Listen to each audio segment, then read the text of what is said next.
जुम्मे की रात है, जुम्मे की बात है। ये गाना तो आप सभी ने सुना होगा, लेकिन जुम्मे की रात और जुम्मेवार पर ऐसा बवाल मचा हुआ है पूरी हिंदुस्तान की सियासत में, जिसका कहना ही क्या।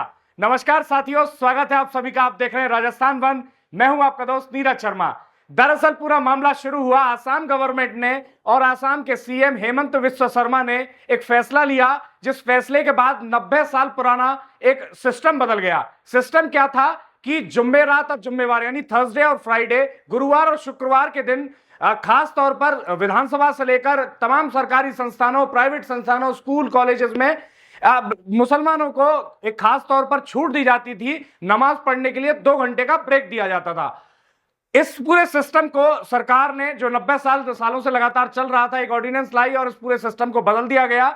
और इस पर तर्क यह दिया गया कि नमाज अगर 10 मिनट की होती है तो 2 घंटे का ब्रेक देने की क्या आवश्यकता है। इससे काम प्रभावित होता है, पूरा सिस्टम प्रभावित होता है, जो कि बात लॉजिकल भी है। इस पूरे मामले पर तेजस्वी यादव कह लीजिए बिहार से, तमाम नेता, आसाम के कह लीजिए, पश्चिम बंगाल के कह लीजिए, असदुद्दीन ओवैसी को कह लीजिए, या कांग्रेस के राहुल गांधी कह लीजिए, सबके पेट में एक लाइन से दर्द हो गया है। सभी मोदी विरोध और बीजेपी के विरोध में इतने अंधे हो गए हैं कि लॉजिकल और सिस्टमेटिक बात को भी नहीं समझते हैं। आप ही एक बार कल्पना करके देखिए कि अगर मुसलमानों को जुम्मेवार यानी शुक्रवार, गुरुवार को अगर छूट दी जाएगी 2 घंटे की अपने तमाम तरह के कामकाज से, विधानसभा पूरी ठप कर दी जाएगी पूरे प्रदेश की, इस बात के लिए कि खास तौर पर वो लोग नमाज पढ़ने जा रहे हैं, तो हिंदुओं के साथ ये अपीजमेंट है या नहीं। अब बात करते हैं समानता की।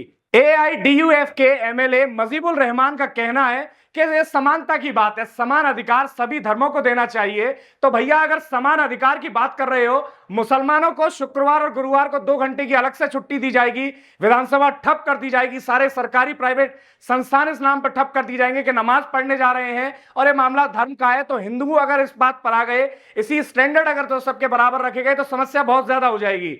सोमवार के दिन वो सभी रुद्राभिषेक के लिए समय मांगेंगे, मंगलवार के दिन हनुमान चालीसा के लिए समय मांगेंगे, बुधवार के दिन वो गणेश आरती, गणेश पूजा के लिए समय मांगेंगे, बृहस्पतिवार के दिन वो समय मांगेंगे विष्णु भगवान की उपासना के लिए, शुक्रवार के दिन माता संतोषी के लिए, और शनिवार के दिन शनिदेव आ जाएंगे। संडे को वो अपने बच्चों के साथ घर चले जाएंगे।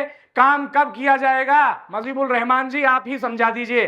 इस तरह से अगर कंपटीशन दोनों धर्मों के बीच वैमनस्य पैदा करने का प्रयास अगर करेंगे, सरकार एक सिस्टम लागू करना चाहती है। वो लॉजिक ये देते हैं कि 90 सालों से ये चल रहा है। भैया, अगर तमाम वर्षों से अगर कोई गलत प्रैक्टिस या बिना सिस्टम के प्रैक्टिस हो रही है, या कोई प्रैक्टिस आज के डेट में प्रासंगिक नहीं रही है, तो उसको बदल देना ही सिस्टम है। चार्ल्स डार्विन भी कहकर चले गए हैं कि थ्योरी ऑफ फिटेस्ट में ऐसा ही एवोल्यूशन होता रहेगा, तो ही मनुष्य आगे बढ़ता रहेगा। तो आगे बढ़ाया जा रहा है ना सिर्फ आसाम को, पूरे भारतवर्ष को।